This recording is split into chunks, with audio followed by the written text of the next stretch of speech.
live for about like an hour to talk a little bit about our non-spoiler thoughts on Superman. Just out of respect to you guys who weren't able to see it on Tuesday, probably won't be able to see it tomorrow or Friday or Saturday. But we didn't want to not give our thoughts. So I want to start with Dig and Mike. You guys giving your non-spoiler thoughts, and then Trayvon, you can piggyback off of anything Dig and Mike give. Dig, I'll start with you. What were your non-spoiler thoughts on your first watch of Superman? So, as a Superman fan, like I think I definitely made the waves on Geek Set earlier this year because my brother didn't even know that Superman was my favorite superhero. Mm-hmm. So I assume a lot of people probably didn't know. This was everything I wanted. This was so good. I left the theater like I want to go see this again. Like I'll be there tomorrow. Well, I can't go tomorrow unfortunately, but I'll probably be there Friday to see it again. It was such a good time. It felt, and I know Mike talked about it in his Superman non-spoiler review, how it felt like a comic book. And it really did. Like I heard people talking about that as we were leaving, how it just felt like you were reading a comic book. It felt like a great start to a universe where even though it's not the brand new beginning of it, like obviously because it's lived in, it still feels like you are, like obviously you're getting your first glance, but it feels like you are. Like it feels like it's letting you know, hey, you're new here. Let me show you what's been going on. And the way that they took you along that ride was just so much fun. Like it had a lot of laugh. It had moments where I teared up. I ain't gonna hold you. I'm glad nobody is sitting right next to me because there were a few moments where I was like, yo, and like Mike was sitting right behind me. So I'm like, damn, he gonna see me wiping my eyes a lot. Like I thought he had something in his eye, not gonna hold you. And like it was just it hit everything. So like I'm way more excited for the DC universe than I was yesterday, and I was already excited. So it's up from here. Okay. No, I loved everything you said. I think the most important thing you said is it being a lived-in world and it feeling organic.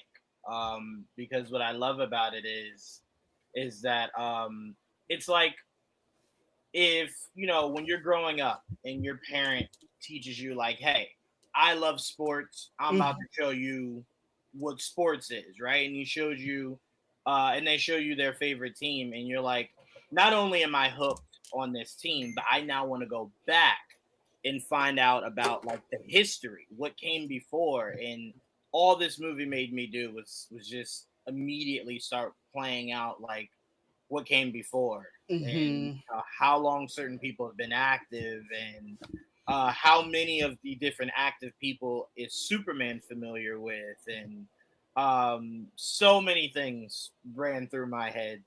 I made a joke to Joel about a certain someone maybe heading back to a certain dark and gloomy place when he decided to dash away. I was just like, I think I know where he's going.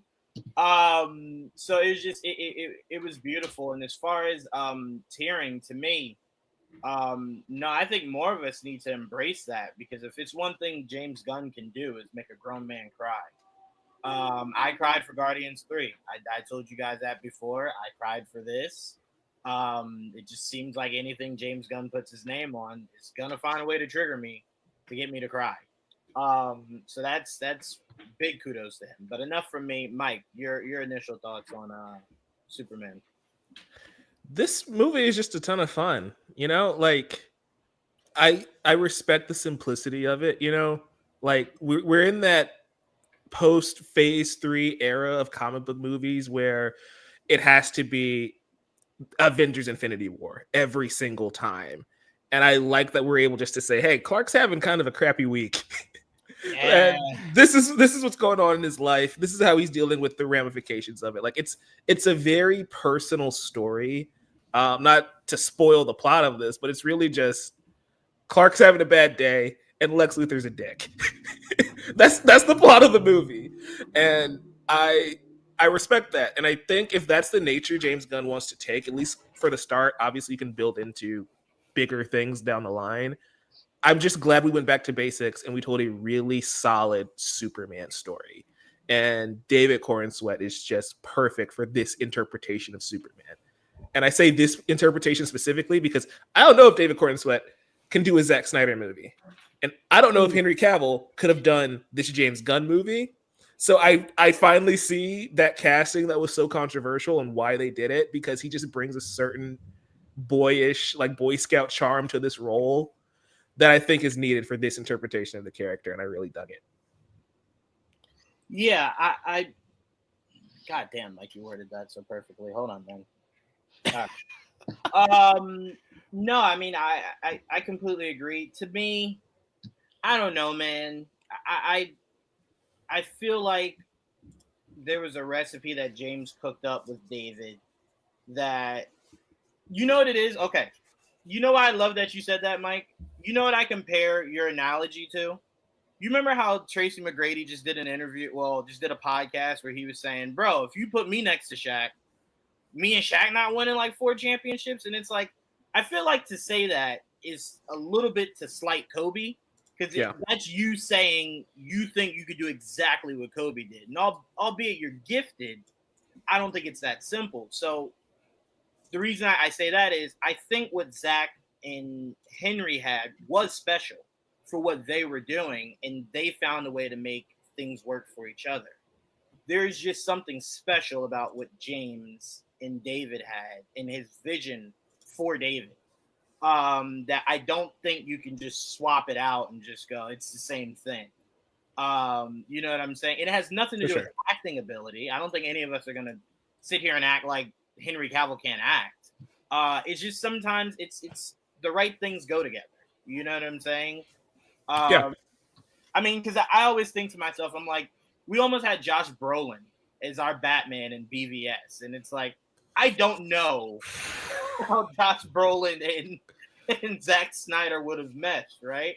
So fun isn't something one considers when bringing justice to Gotham City. Yeah, it would have been definitely a downer. That man just does like brooding too well. No, but it felt good, man. Like I just don't know how else to describe it. But I will say, Didge, I think you might have heard this yesterday, but my only issue, like big issue with this movie was, I get it. Movie is called Superman. Completely understand. I didn't get enough Clark. Like, I go into this movie and it's kind of just like, I thought for a movie that kept trying to showcase the humanity of Superman, the human side of Superman, it's like there is in his mind an actual human side of Superman, and it's Clark. And I felt like we got a little bit of Clark, but those Clark scenes are the ones I love the most. That scene with him and Pa Kent outside, I love that scene. I did want more of Clark. But again, when I say that was my big issue, it does not detract from how great I thought the movie was, or make me knock it and score at all. But I'm curious, before I ask Didge the same question, Mike, what are your thoughts on that? And maybe should I look at it a different way instead of looking at it like I was maybe short-ended on Clark?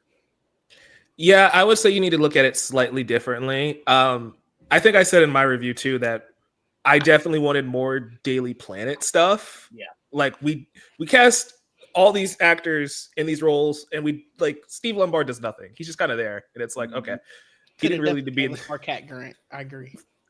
Sure, definitely giving us way more Cat Grant. No, but that's like in that aspect. If you want to see more of Clark's world, I totally agree.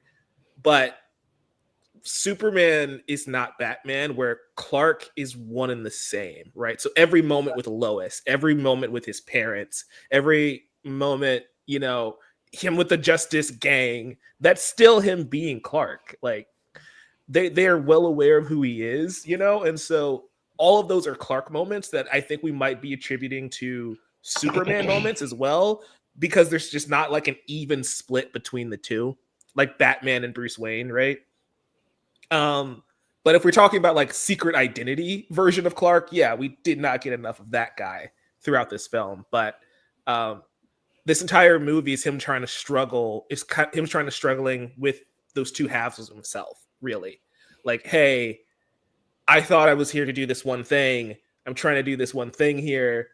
But also, how do I balance being what my space parents want, what my Earth parents want, and then the guy who exists in between all of that, you know? And so not getting enough of Clark, I feel like is kind of the point of he doesn't know how to balance it himself either, really. But on the flip side, if we are just talking about like getting more of him in Jimmy and Kat and Steve and Perry, that part I fully understand because we shortchanged them quite a bit in this movie. Digits, I pass it to you. Mike makes a great point. You see, again, not spoiling anything, but you see Clark struggle with that when he's having that interview with Lois. Mm-hmm. And it's kind of him trying to go between both and him kind of frustrating himself on the idea of like, I don't think she knows how to be a girlfriend and a reporter.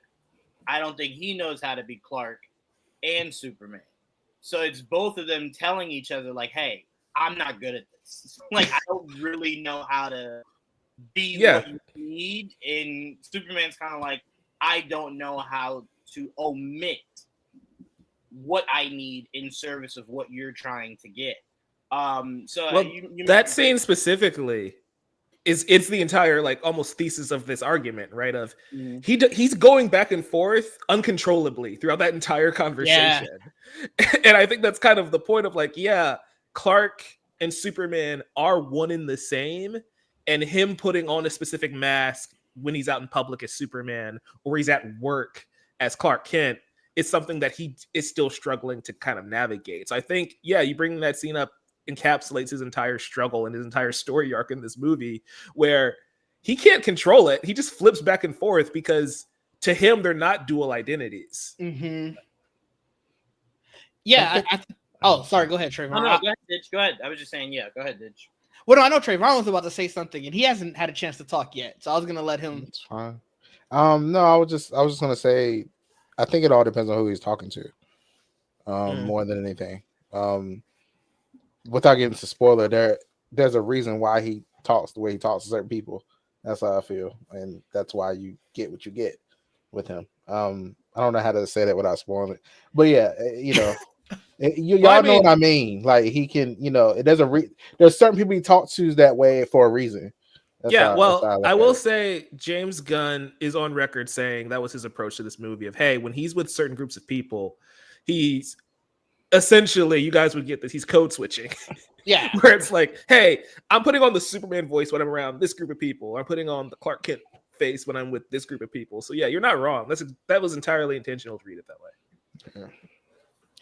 And I mean, honestly, you can see that even from the trailer when he sits up to start the interview. Like that's it. It's very much like, regardless if you know code switching or not, you can see the physical change. Like his mannerisms got more sure of himself. He got more assertive. He got more authoritative. Like all of that happened. And I think to what Mike was saying, that's very much the crux of the movie, is because that's sort of the mask. Like Clark is just the bumbling Kansas boy. Like that is what he is. And you can even see it when he's Superman. But he's physically always trying to put on the mask of, I know what Superman needs to be. And so I have to almost go against what I've been taught all my life and put this on. And you can, we were able to see all throughout the movie how much of a struggle that was, where the innate nature of him got him into trouble. Without going into spoiler territory, almost everything that happened was because his nature goes against what Superman needed to be. And that caused the issue. Yeah, for sure. And I think it's worth noting that like you're right, this Superman is more of the mask than anything. Like even when he's talking to Lois, and this is in the trailer, so it's not a spoiler, but he's just like, Superman doesn't do social media, and he starts speaking in third person. It's like, it's all, this part of him is very much the facade. Mm-hmm. And it kind of feels like All Might in a sense, and All Might is inspired by Superman in My Hero Academia, but like All Might puts on the stupid grin and he gets really big and like gets really buff. And he tries to do that to assure people that everything's going to be okay. I think you feel that in Clark's portrayal here of what the Superman character is of, yeah, I'm larger than life. I'm big. I'm smiling. I'm here to save the day. But I'm also kind of broken inside with everything that's going on. And that inner turmoil of Clark Kent is very much present. So that's why, back to the original question, I think Clark Kent is very much present in this film. Mm-hmm. It's just a different look at Clark than we're probably accustomed to, which might be a little jarring.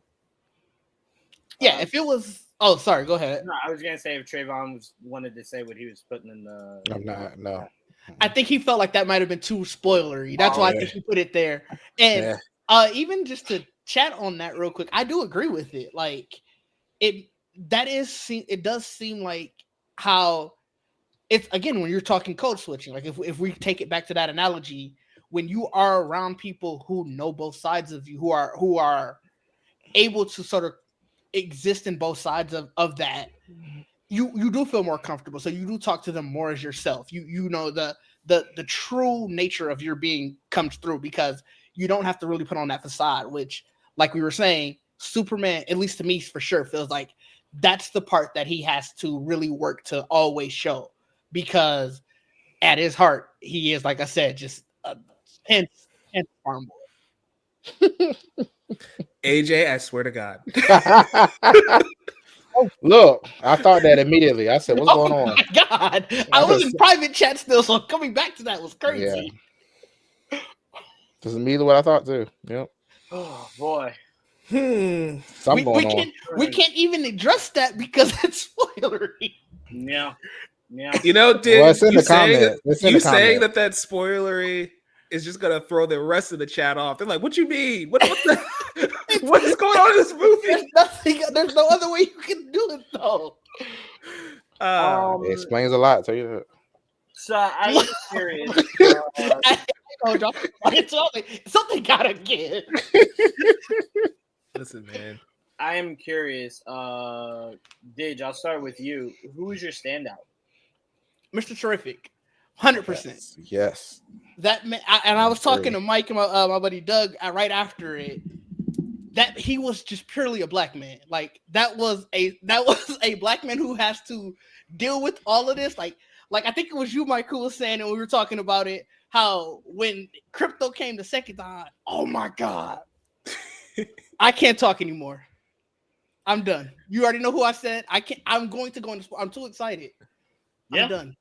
Yeah. I'm done. Well, it's in the trailer. To be fair, Didge, it's in the final trailer, so you were fine. I didn't see the final trailer, so I don't know what's in it and not. Yeah, well, that's why I'm letting you know you're safe. Krypto shows up, and dude's just like, "You brought that dog here, man." Okay, it's in the trailer. Everybody, I'm glad that's in the trailer because that's the moment where I was like, "Oh, this is my favorite character. Like, this is amazing." Oh yeah, that was straight up a black man's reaction. That was so funny. Who was your standout, Mike? Superman's pal Jimmy Olsen, highlight of the movie. I would say Mr. Terrific as well, but like Jimmy Olsen's he's so funny. Like I didn't expect him to have a whole subplot in this movie. It was great. Yeah. Jimmy was so funny. Skylar, for a character who hasn't been on screen really since like the 50s, because he's not a big part of the Christopher Reeve movies either.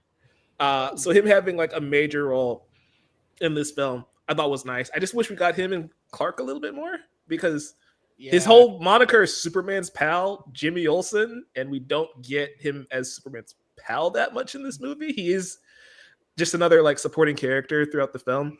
But yeah, I didn't expect to get that much Jimmy. So he was a highlight. As a Superman fan, I'm glad Jimmy and Lois got a lot of attention in this film.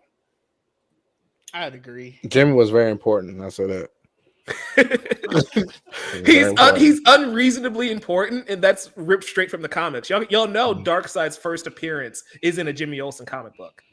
Like he just is randomly the most important character in the universe at times, and it's just so funny. That's a great nod back to that though, then where it's like you said, he's definitely unreasonably important in this film, and it's just like, oh yeah, if you know, that's why. Yeah.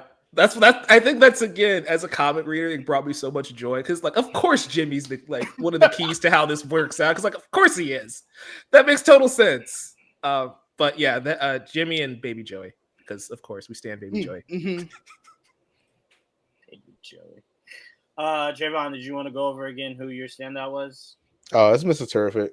I enjoyed him quite a bit. Very happy to see a new iteration of him.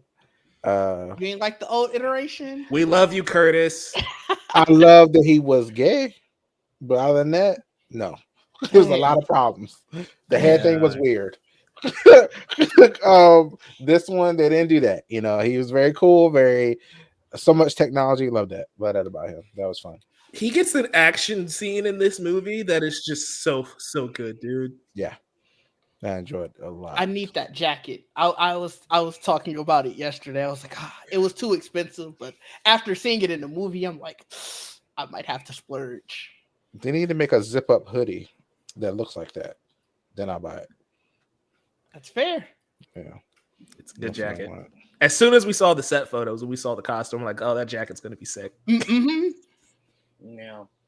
What you, John? I don't remember what I said yesterday. What did I say yesterday? Oh my god. As somebody who wasn't here yesterday, you can just say the same thing again. That's totally fine. No. I didn't say that in like terms of like not wanting to repeat myself. He don't remember who it was. Oh, even better. We might get something different, y'all. I mean, what a dead change would be. Let's see.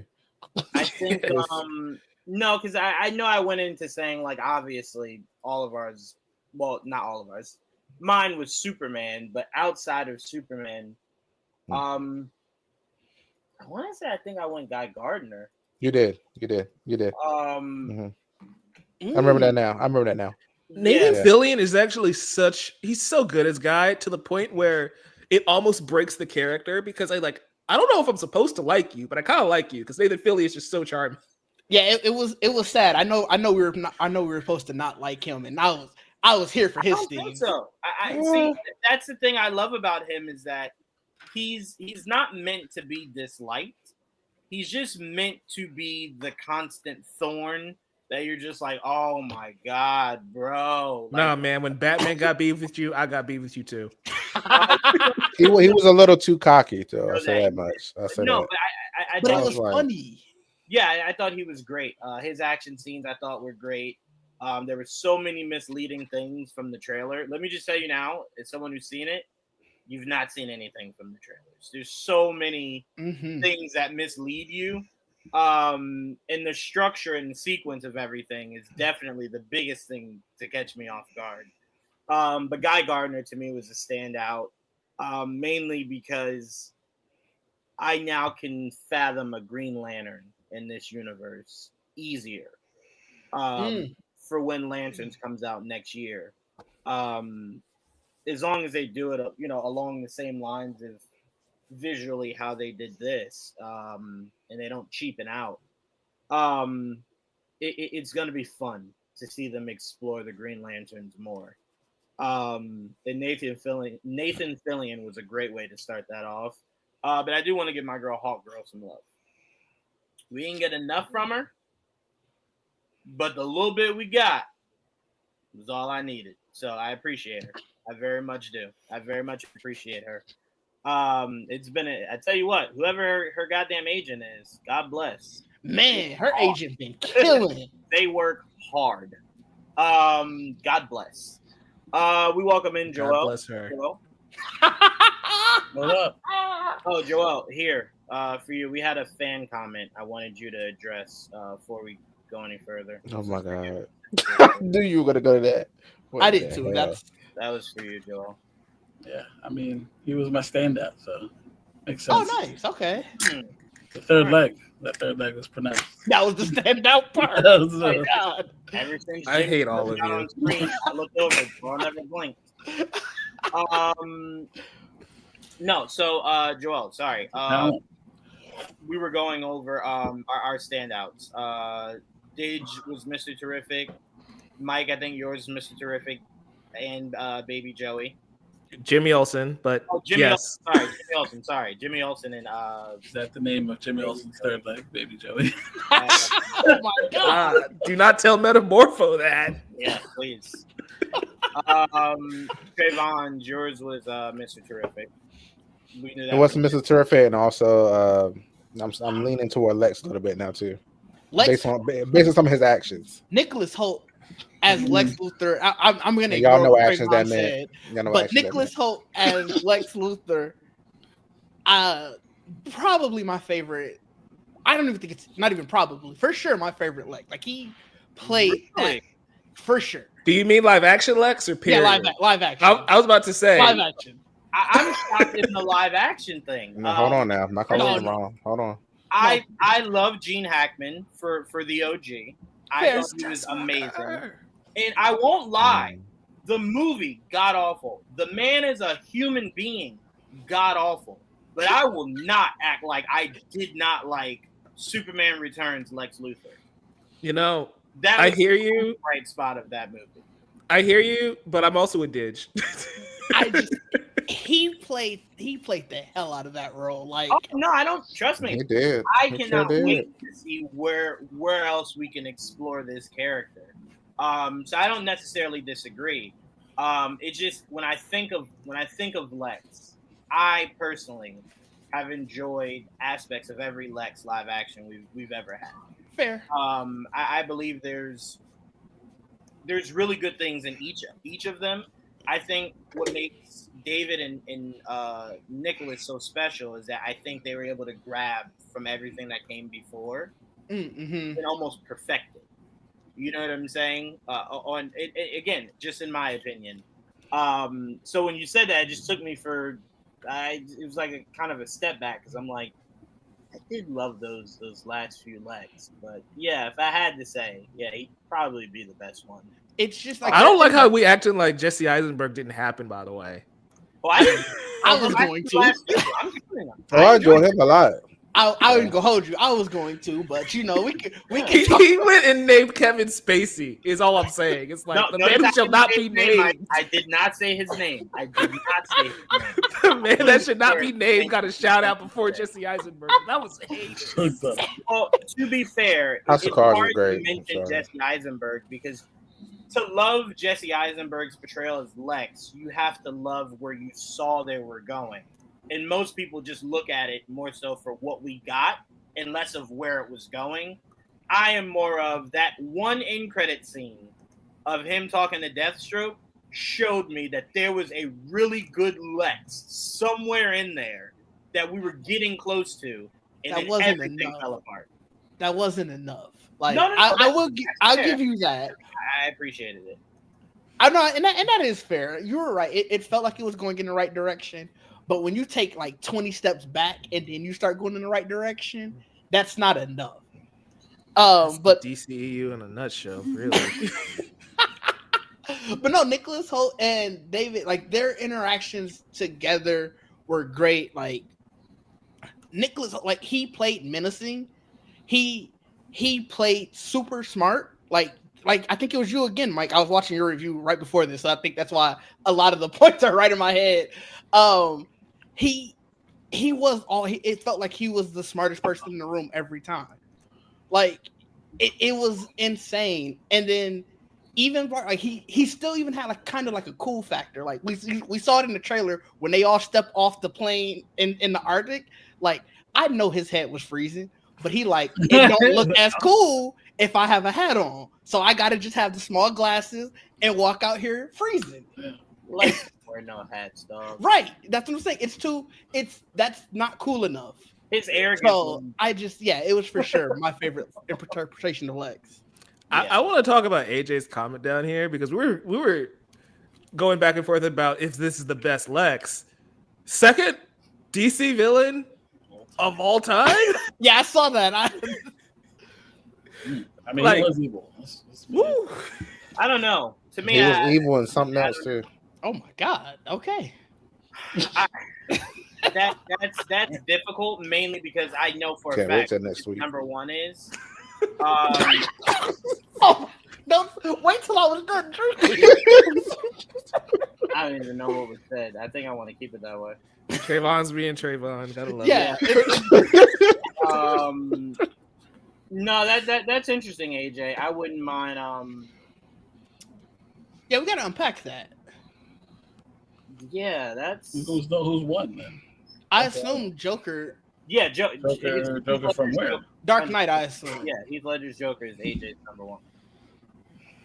Mm-hmm. What if it's not though? Like, what if he just throws us all for a loop?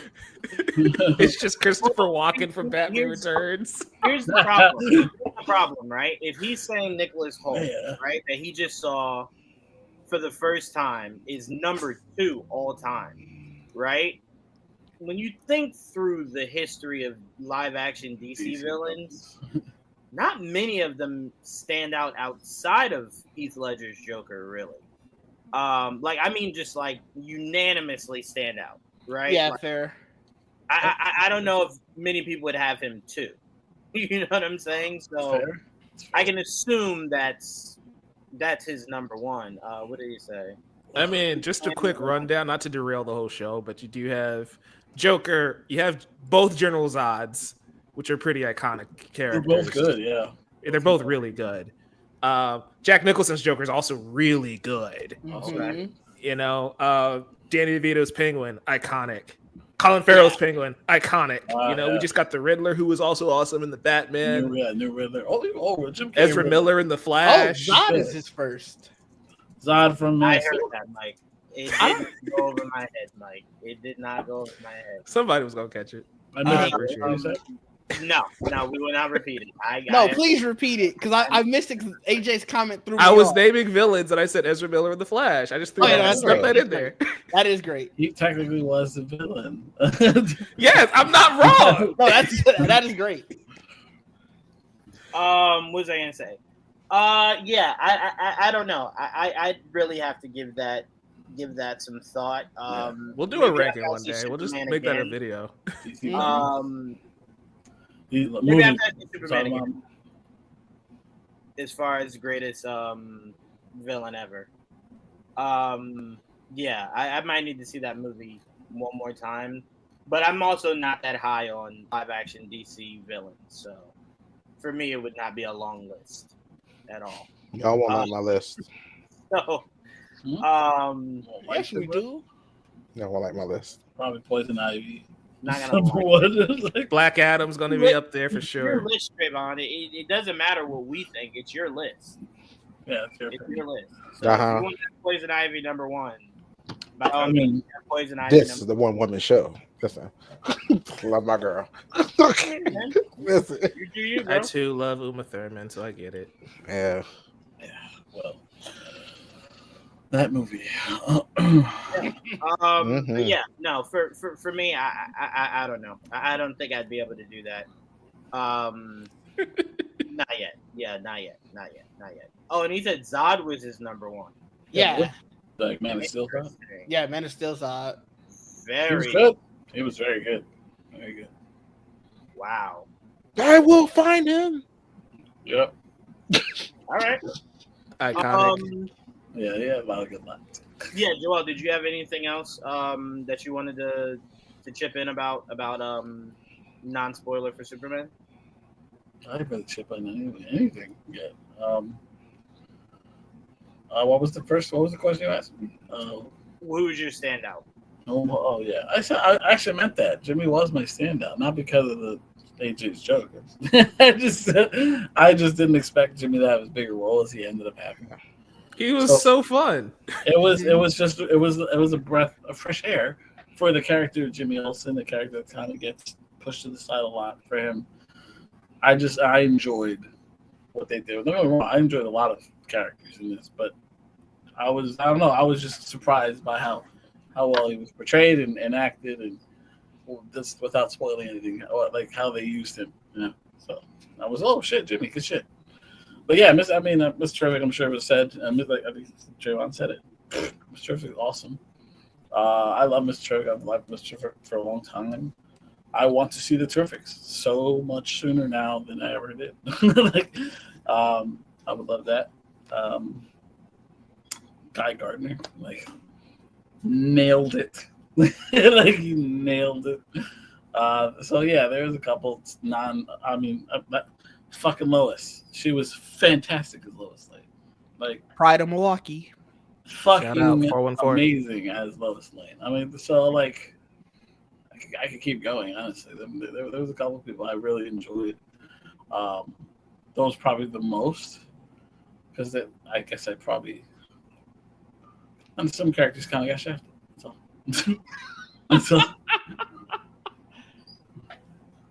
those ones stood out, man. Shout out to Krypto, man. Krypto Such a was good great. boy. Krypto was great. Oh, he wasn't a good boy. He was a menace, but He was a good boy when it counted. He was a good bad boy. He's such a good bad boy. He gets a treat and belly rubs tonight. That's all I have to say. That's fair. Mm-hmm. He's hard of hearing apparently, but aside from that, like, Oh, you know what? I'm glad you said that, Joel, because now that's a shoehorn on how I can say what I'm trying to say without the way I was gonna say it. okay. It made more sense as to why it seemed as though Krypto was so hard of like listening was something that didn't compute. It made so much more sense once you see the movie. Why it felt like Krypto just can't fucking listen to save his life. And I love the answer to that. So that was a lot of fun. Was that safe to say? I don't think I said anything, right? No, you didn't say anything, but also like some dogs just be hard headed. Like I've had Max for like 2 years, and he still don't listen. It's like that's just how they be sometimes. Sometimes you gotta beat him. But no, I think Peter, don't come after us. That was all Joel. Yeah. I don't even like animals like that, so don't worry about me. But I think Joanna's also still right though. Like dogs do be hard headed, but also the reason why Krypto is hard headed makes so much sense. Yes, Like, 100%. Oh yeah. Yep. And I do want to give a shout out. Last thing, I do want to give a shout out to the robots. They were awesome. They were awesome, especially Gary. I didn't huge shout out to Gary. Okay. Yeah, we'll Yes. 12 or 14, whichever one. That was 4. yeah. Shit. Sorry. Yeah, no, this was such a great time, and I can't wait till we can do an actual full spoiler review. Because there's just so many things to break down. Luckily, we're going to, when we see it Friday, we're going to be able to watch it as purists, where we can kind of spot everything we didn't see the first time. Or didn't get or pay attention well enough. Yeah. Like specifically that one scene. Yes. Fuckers. Inside that specific place, because I'm like, whoa, hold on, pause. No, you can't do that shit. I don't know why I didn't think that would be more important when he said it, but I remember him talking about it, and I'm like, I just kind of brushed it off until I saw it in the movie, and I'm like, oh fuck, it really is something important. You want to know why? Because you talking about James, right? Mm-hmm. It's because sometimes when James speaks for future tense, right? And it's like at some point you'll see it, matriculate. And then other times it's just like, oh shit, you meant now. Oh shit, yeah, I wasn't paying attention, bro. Yeah, that's probably how I looked at it. I'm like, that's like in all encumbering. No, it's like, yeah, it actually means shit. Like, cool. All right. Anyone have anything else? About I'll talk anymore. It's gonna be bad. Yeah, I have already almost spoiled, so it's like I had to stop myself once. I'm pretty sure I already spoiled something, so let's move on. Yeah, I mean, outside of just like Superman being dope, and I'm glad we're able to just like do classic Superman stuff without it being an issue anymore. Of like, well, nobody's gonna like this. Like he goes and he saves a dog in this movie, not his own. He saves a dog in this movie and a squirrel.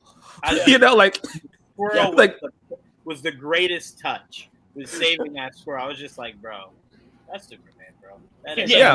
There were moments in this movie where like I remember seeing the behind the scenes, that scene. I'm so glad that James Gunn, like we were all complaining about before, but I'm so glad he talks as much as he does, because we technically haven't spoiled anything he hasn't already said. Like he's already been on the record saying Superman saves a squirrel. That's why I can talk about it. Yeah. But it's like, and Mike, I'll say this also. Me and Joel were talking about this heading into the theater the other day. Yeah. when James came out and said, you guys don't have to necessarily worry about spoilers because there's nothing massive in this movie that if you hear about it, it'll take away from your experience of watching it. That always sounds bullshit, but as someone who's now seen it, no, that's pretty accurate. There's nothing really that could spoil to ruin your experience. Like of the whole movie. There's nothing to ruin the entire movie. It's weird, but that's true. That's like, oh man, there's no. I mean, like, No. he's The right. thing is, yeah, when he said that, I fully believed him because unlike most directors, he's the one cutting his own trailers for the most part. right. So like when other DC directors may say that, yeah, it might not be true. But whenever it's a James Gunn movie, he is so involved in the marketing of his own projects that I'm like, yeah, I believe him. If he says he's not spoiling anything, I fully believed it. That's why I didn't stop watching trailers. Usually I do after like trailer 2. But I'm like, hey, he said it's no spoiler, so I believe him. You know what's funny though, Mike? Because yes, it's cool that he was able to say it and it was like legit. The thing that makes it special is I can't think of many other superhero movies that have that luxury. Even if you wanted to say, like, probably the only other time I felt it was maybe Matt Reeves, because he's another person that's super hands-on. I don't think you could have necessarily told me anything of that Batman movie and ruin the experience. But, like, could you picture if you head into Infinity War and someone just like, hey, by the way, everyone disappears at the end? That does ruin the entire experience of the movie. But we did get that. Remember? Ruffalo said that in the interview. It did, but Ruffalo said that in the interview. But he still said that. He said everybody died. If you heard that, that stuck with you. not everybody died though. Only half of everybody died. That's true. But when he said that, I took that more so as like, because to me, I don't remember Mark Ruffalo before that point really spoiling a whole bunch of shit, let alone something that big. So I thought it was a joke. I never would have thought Marvel would be brave enough to Star Wars this at the end, where the bad guy wins. Oh, you see? I didn't think it was a joke because of the way whatchamacallit reacted to him. That, but also just reading comics, I'm like, yeah, no, that half the universe gets snapped out. You know, and so him saying that kind of just confirmed my existing suspicions at that point, to be fair. Yeah, that was me, though. I honestly didn't think they were actually going to do that. Once you tell me it's a 2-parter, I definitely like, yeah, yo, part 2's got to do something with this, right? That is For fair. me, I was just like, they all come back anyway. I don't care. If it was just a standalone, like an Age of Ultron, right? It was just Avengers 3 with no confirmation of 4, probably not. But like once you say 2-part, I'm like, oh yeah, they're gonna lose. Why else would we need a second part if they don't lose? No, that's fair. That is always the answer to that question. Money. That is also fair. That's how Yeah, we get 3 totally. Venom movies. Money. Money. Sure did. Money. Somehow. All right. I do want to give a huge shout out to Scarlett Johansson, who has now become the highest grossing actor of all time. Just barely edging her way past Samuel L. Jackson. He'll have like 6 movies this year. That'll change. I mean, that's fair. But she did just do Jurassic Park, and I think that made a shit ton of money. So I think that's your number one. Oh yeah, for sure. So Sam's gonna have to find a way to squeeze his ass in either Doomsday or Secret Wars to really get back on top. I mean, I'm sure he's probably in at least one of those. But also, that man does so many movies. You know what's also funny? You know what also helps Samuel L. Jackson stay that high is that he'll do 50 straight to Netflix movies that somehow are paying him. They like, went into the theater for 1 week. Right. So you're just like, you know what? I don't need to do these big movies like everybody else. I'll just sneak in and sneak out. That was you, Joel. I know. That's why I was like, fucking. There's no secret text with Juwan. Well, The whole house heard that shit. Laptop. It's my laptop, not my phone. Why is it on your phone? It's connected to my phone. Oh my lord! I don't have Apple and not connect everything. Anyway, I don't mean to disrespect Scarlett Johansson or anyone else on this list, but I just want to highlight Tom Cruise being on this list and not being in the MCU. Like the MCU's doing a lot of heavy lifting on that top 10 list when you look at it. Absolutely right. It's impossible, bro. Tom Cruise is that guy. That Crazy. guy knows how to keep those Mission Impossible movies keeping food on the table. The That light- is funny that everyone on this list has been in a Marvel movie outside of aside from him. Well, yeah, because they're in the highest grossing films Right, of all time, Of all and so it's like, time. of course they'll be on this list because they were in Mhm. like 4 Avengers movies and 2 Captain Americas and an Right. Iron Man or whatever.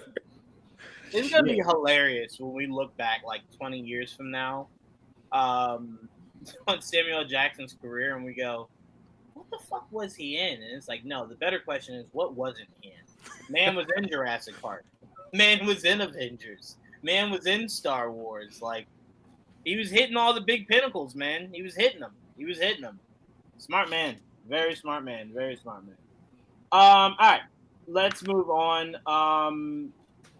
So apparently Joel's telling me I can trust these people because he sent it to the group chat. So Oh, it's a rumor.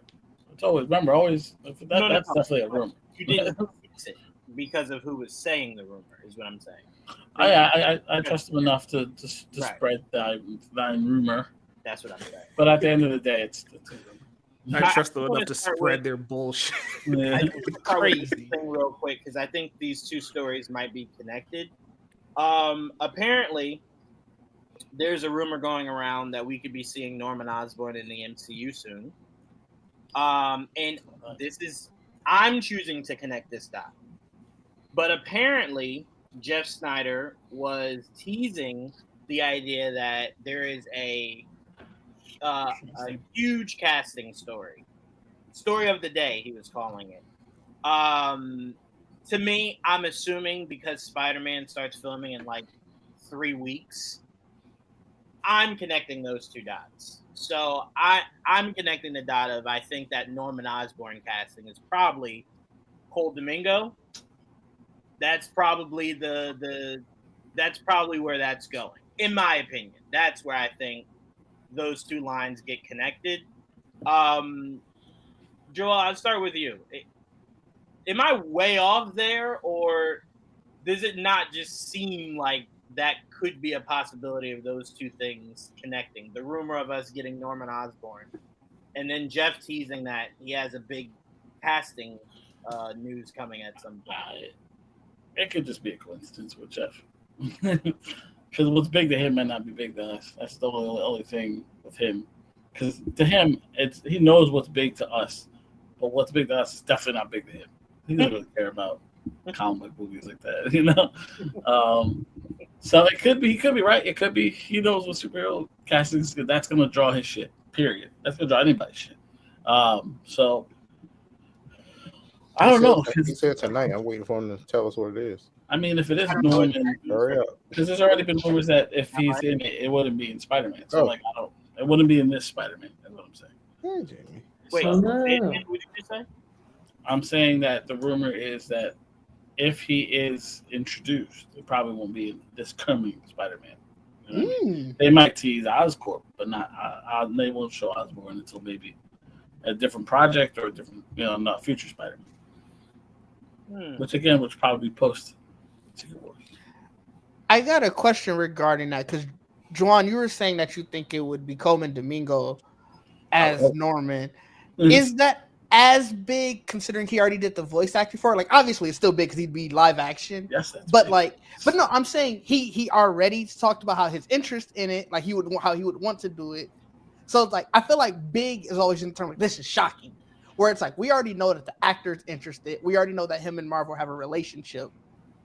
It's like a continuance of where the common threat was kind of going. I would just be like, oh, okay, cool. I'm glad they did the thing that they should have done.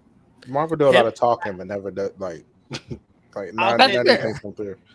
I'll say this, and I'll harken back to an argument me and Mike had last year, where Mike's stance was. You remember our conversations that deep? I gotta watch what I'm saying now. Damn. I'm gonna tell you why. Stick. You were telling me last year when I was going, when we were debating whether or not Domingo was a massive name, that if you just mentioned his name to the most random of person, would they know who he was? And you were telling me that I was not giving him enough credit as a star. And I told you, I don't see it. And as time passed, I'm watching it in real time. when I say that Cole would be big, I mean in terms of if the average person that's like an average moviegoer or an average superhero fan or Spider-Man fan, if they know him and they know Norman, that could be really big for them, and that would be a really okay. Then that's fair, yeah. But it wouldn't be shocking to us because we constantly live in the know. But for the average person who might know him and might know of a Norman Osborn and like the actors that have played him before, or the actor two. Yeah, there's been two.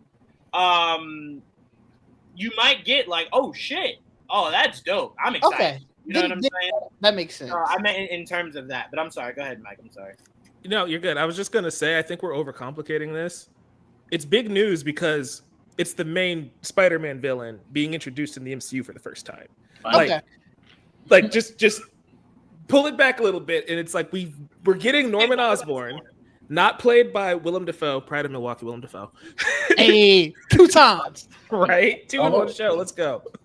But no, and the ramifications of that, because I didn't expect to ever get Norman Osborn in the MCU because we've already introduced him, and it's like the idea of introducing Norman automatically is going to make the Spidey sense go off, right? Because now Peter already has that built in. Why would I trust this dude or his son or whatever's going on?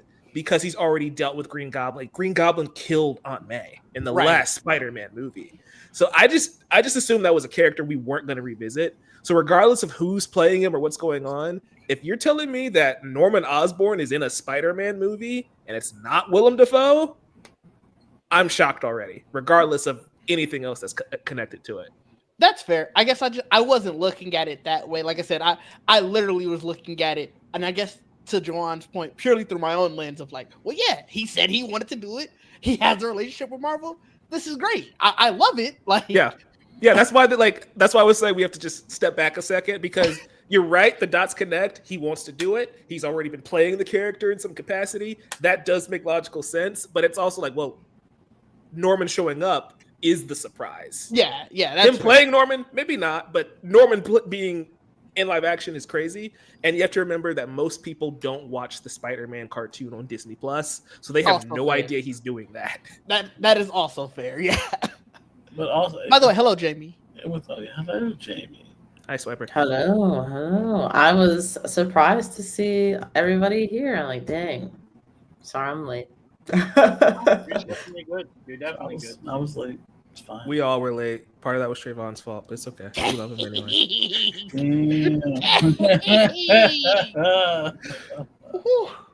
mean, just saying. No, but we do welcome in Jamie. What's going on, Jamie? Nothing much, man. Came back to see some family over the holiday weekend, and I kind of just been chilling, getting fat, eat, sleep. You're there. You're there now. I am. Yeah. Is that the West Wing or the East Wing? Which I'm gonna guess it's the West Wing. Oh, the West Wing. Okay. It looks like a West Wing. Gotcha. Yeah, that does. It feels like a West Wing. Has the butler served dinner yet? I have eaten dinner. Yes. Give Alfred our regards. I'll let him know. No, but I do want to go back to what you were saying, because I think you and Mike are of the same coin. I think both sides make complete sense. And look, what was the first thing we were saying when we were talking about the Spider-Man show? The fact that it was living out MCU moments, but from a completely different lens. It's like that show is definitely like leaning into the multiverse story we're still in, right? And it's like, that would be interesting if, there is a Norman of this world and Peter has to navigate. I already don't trust you. Yeah. It's like, all right, but dog, I don't know you. It's like, but I know you. Okay. Right? That's another thing where this is weird, though, right? Is No Way Home made a point of there's no Oscorp. Right. There's no records of these people because Norman was looking into that. Right. And so would it just be a multiverse thing? Like, how do you introduce Green Goblin? Does he just spawn somewhere? It's like, maybe- oh, I'm a billionaire now, and I just He pop can up have a out of nowhere. startup. Maybe he's not Green Goblin. Maybe he's only Norman Osborn, and that's how he gets Peter to buy in. Is that he doesn't have a secret villainous suit, or he doesn't have the maniacal, But again, I'm just talking about him still having money.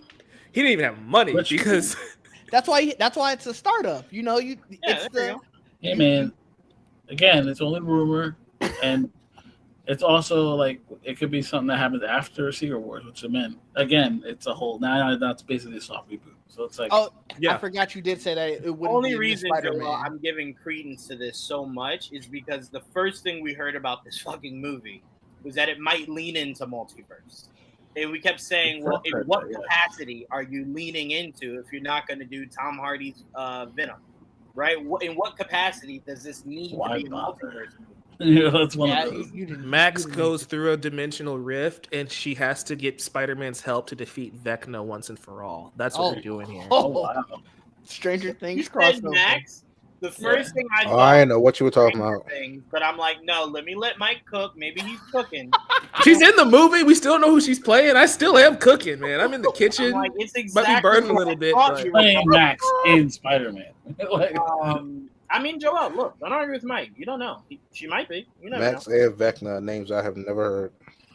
Names you should hear because it's really great stuff. Good show. Yeah. How many more times we have to tell you how? Oh, you got it. I feel like you would love that. Oh my, that was like a whole thing last summer. Numerous times. It has the two biggest recipes he's ever asked for. Yeah.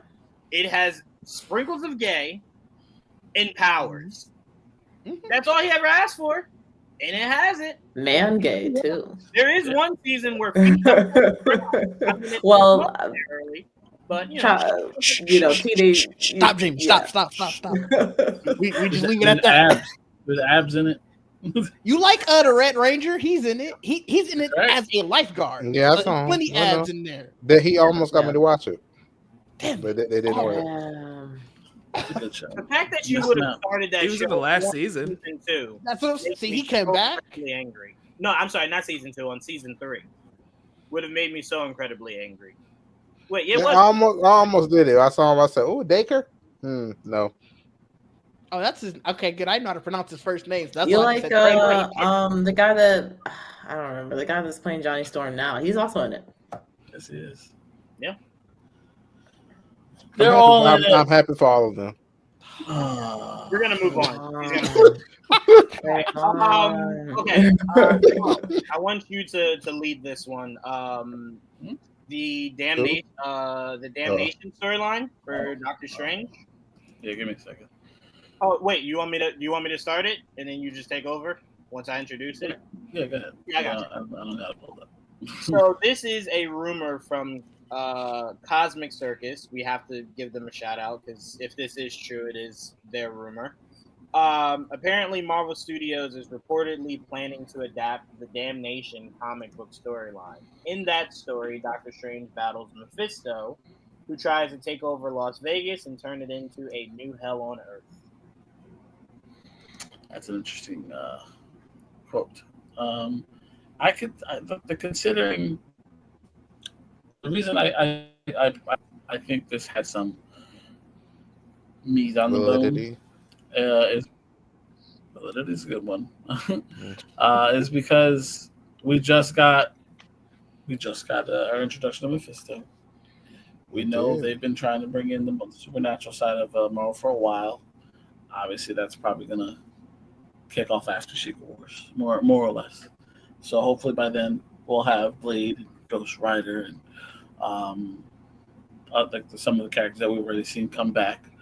But I think what's interesting is that the Damnation storyline brings a lot of those characters that we just mentioned in, but also it has like a whole fucking Ghost Rider multiverse side story at the end, like when he brings like Ghost Riders from different universes and shit. I'm not saying that's what's gonna happen, but I thought that was just fun. Like it's this fun little side note. Again, that happens in this specific storyline. I'm not saying that's what's going to happen in this storyline because it's only going to be an adaptation, and obviously their adaptations are never always one for one, especially at Marvel. It's mostly in name only. But that's what it is. You do have it had features Doctor Strange, it features Wong, it features Ghost Rider, it features Blade. You know, they're all there. The Midnight Suns are a big part of that. So it could be possibly the plot of what they do with Midnight Suns. Don't know, not 100% sure. But if they're saying they're hearing this might be one of the plot lines, or at least it's something they're getting close with. I could see some of this being true, at least. Well, they didn't stop there. They also had rumors that Marvel does want to adapt Kazan and Blackheart. So that's a big. You said Blackheart? Blackheart. Blackheart. I would love that, actually. That's already that's the death, isn't it? No, Blackheart is the son of Mephisto, who they had a nice small part in the first Ghost Rider movie, and unfortunately, he's not portrayed very well. You said Blackheart, right? Yeah. Yeah, that was Death and Agatha. They portrayed, I think she had that logo or whatever the fuck. Yeah, she was Blackheart. That's why I assumed she was Mephisto. Not Mephisto, Blackheart. Because of the picture and that thing. But that's not what she ended up being. That's right. I forgot about that part. Yeah. She's actually the manifestation of death. Right. She's Lady Death. Well, they would call her just Death. But yeah. That's why I wanted to fully flesh out what you were saying, Trayvon, in case I was wrong. No, it was just on the list. Remember, Lilia wrote the list down, and she was marked down as Blackheart on the list. It was the throw. It definitely was. And Blackheart's an actual character. And if you played Marvel vs. Capcom, he's in that. That's probably the first time I ever heard of him. He was one of the villains in Marvel vs. Capcom. He's this big dude, all black, red eyes, like looking like he had dreads and shit. Good looking guy. But yeah, we never got that in live action. I would love that. That would be pretty cool. We'll probably get a human form. But we can hopefully, we'll see the actual looks of both him and Mephisto at some point in the future, if they introduce Blackheart at some point down the line. I mean that's interesting. I mean, all this makes sense, but only if they keep what the original concept was for Blade, which was to give us Lilith. Then all that is kind of just it all connects all together, like in all encompassing boiling pot. I really do hope, Mike. I want to go to you first for this. I really do hope if this all is after Secret Wars, right? You want to go into a more darker, direction for the MCU. I do really hope they stick with giving Blade a solo movie first. I feel like it does more damage to the character to first give us Blade with other people, as opposed. Because think about it, like if Moon Knight's part of that team, we would have seen a solo Moon Knight project, but not a solo Blade project. And it's like Blade should have been the easier one for you to sell to people. Like they've already seen a Blade before, right? Like it wouldn't be anything confusing about it. So, Mike, I want to get your thoughts. What would be your thoughts in them going that darker direction, let's say post-Secret Wars? And do you agree with me? Should Blade get his own movie first and then start to dabble into Midnight Suns?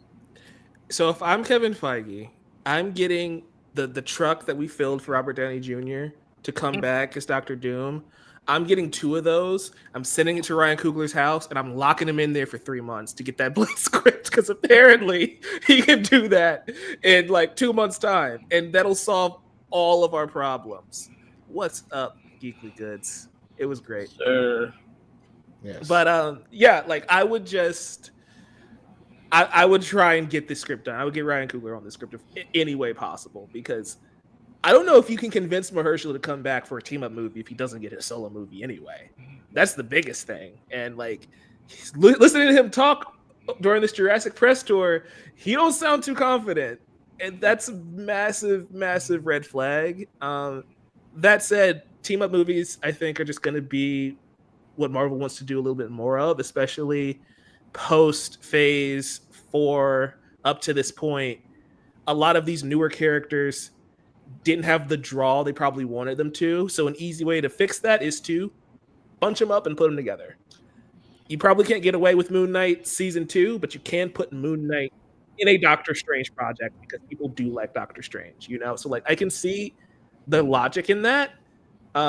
But yeah, as far as like doing Blade, you want a solo movie, and I don't know if you can get Mahershala on board to not have a solo film at all. Yeah.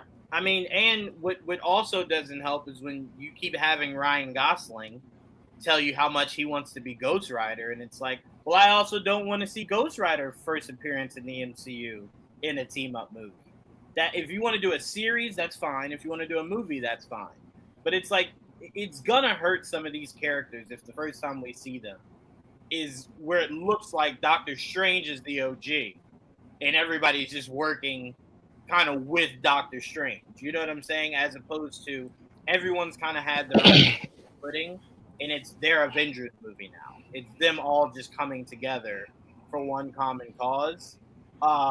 So that does concern me. But one thing I did want to say to you, Mike, about locking Ryan Coogler in a room. James Gunn, you're not slick, bitch. I heard you say you made a phone call to Ryan Coogler. You see the cracks in the wall, James. You see them. I know you do, James. You're not slick, bro. You are not slick.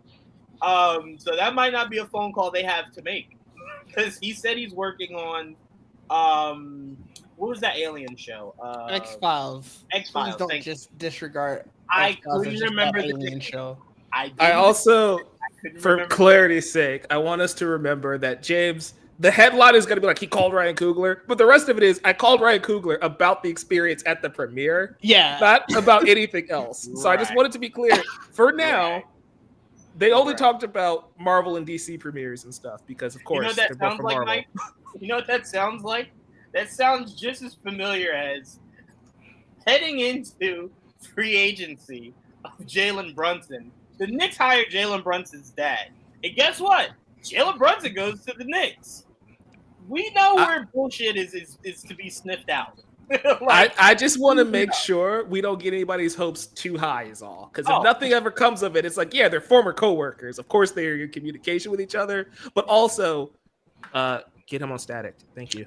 But also the comments I said earlier, and I think in the group, I was like, Ryan was like, we gotta see who's left to do Black Panther after Secret Wars.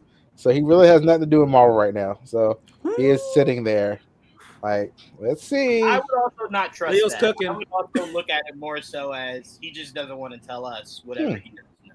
Okay. Because to me, think about it. You can't ultimately write your movie, which we know he's been talking about. They're going to start heading into that process. Okay. You can't write your movie if you don't know ahead of time what's going to be happening. So, albeit I doubt Kevin Feige tells anyone everything, I'm pretty sure he'll at least let Ryan know what he needs to know. Before, like, I don't think Kevin Feige is going to revive a T'Challa, and Ryan Coogler finds out when he sits down to watch the movie with the rest of us. I think he'll know well before. What if he does though? Like, what if he's sitting down to watch Doomsday and like, oh shit, okay, I know what I got to do now. Maybe hit him up. You like Damson, right? Cool. All right. Yeah, That's all he said to him. That's it.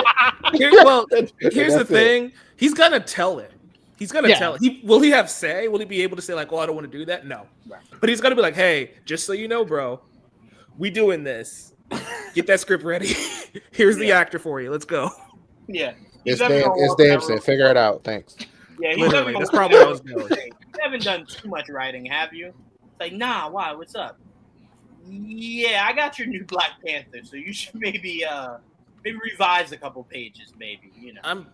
I could be wrong, but I'm pretty sure that's what happened with Guardians of the Galaxy, where they're like, "Hey, we're killing Gamora," and James Gunn just be like, "Who the fuck you are?" And that's why we get a second Gamora.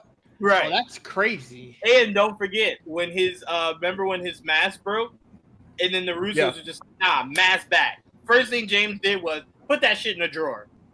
He ain't wearing that. Mask on. Right.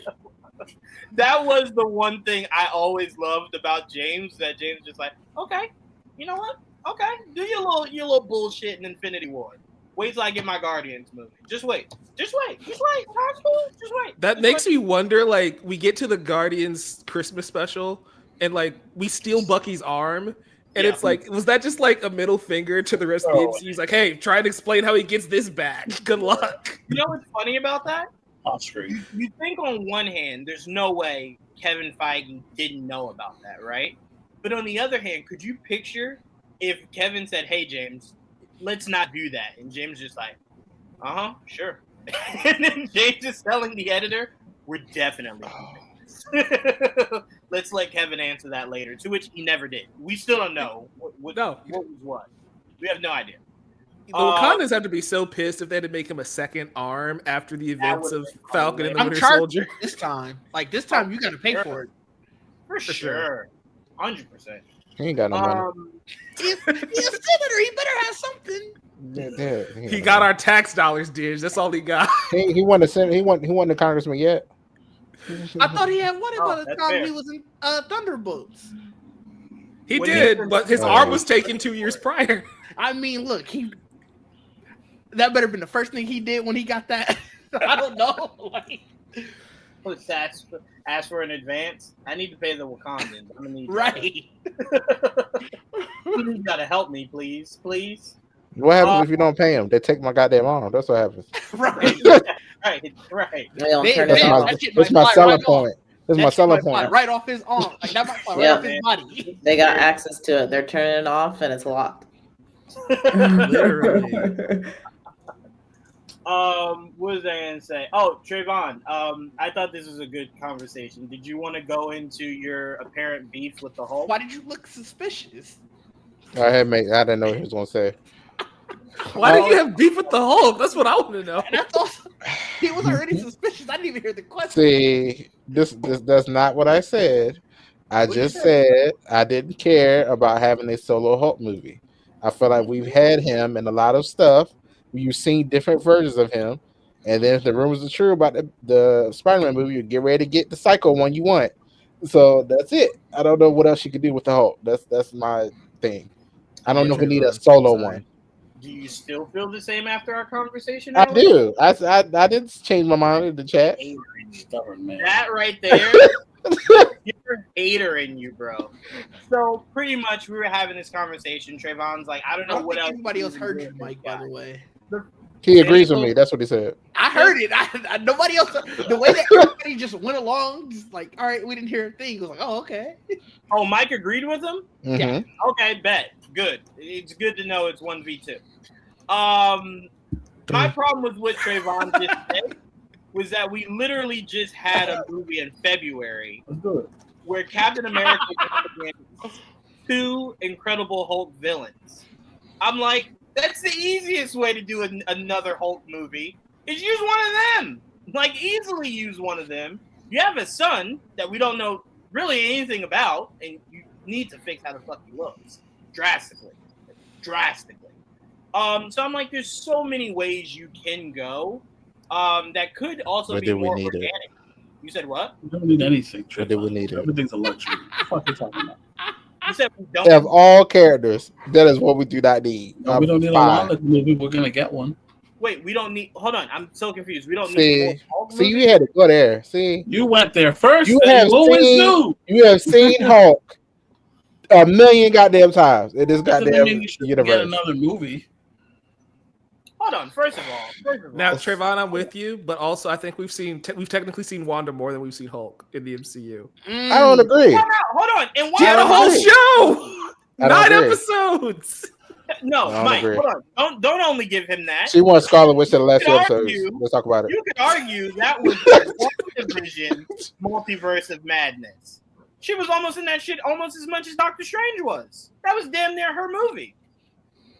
It was. She co-starred that shit. I'm not going to add more to this part of the argument because I am still on Trayvon's side, so we got to stay united on this part. No, but I appreciate you switching sides for 5 seconds. I appreciate that. That's why I stayed silent. Wanda versus Hulk. Wanda versus Hulk. I'm picking Wanda. Okay. I mean, fair. Fair. What I said earlier was like, imagine us getting a Planet Hulk the way we already did. Instead of no, we didn't. We got half a Planet Hulk. Half. Imagine what was that led to what?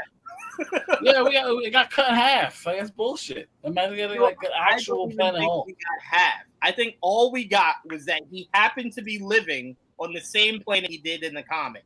We got abbreviated versions of all his, which is fine. They pulled it off, but like, imagine actually, this is one of their biggest IPs they've had to basically contain because they don't want to share any type of money with fucking Universal. Right. But that's the thing, though. Everything that you guys have referenced thus far is just kind of like making up for sins of the past.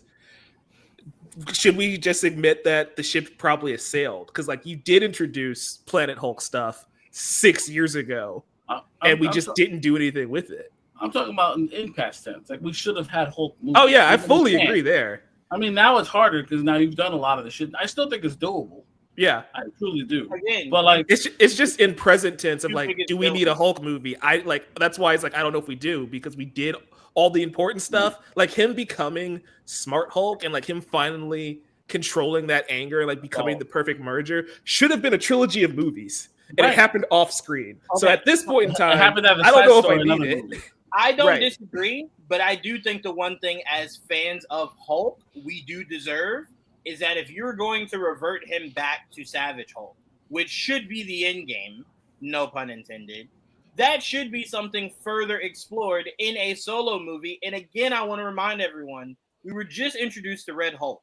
We were just introduced to the leader. Mm-hmm. Those are Hulk villains. So you tell me the only chance I get to see the Hulk interact with his villains is in what?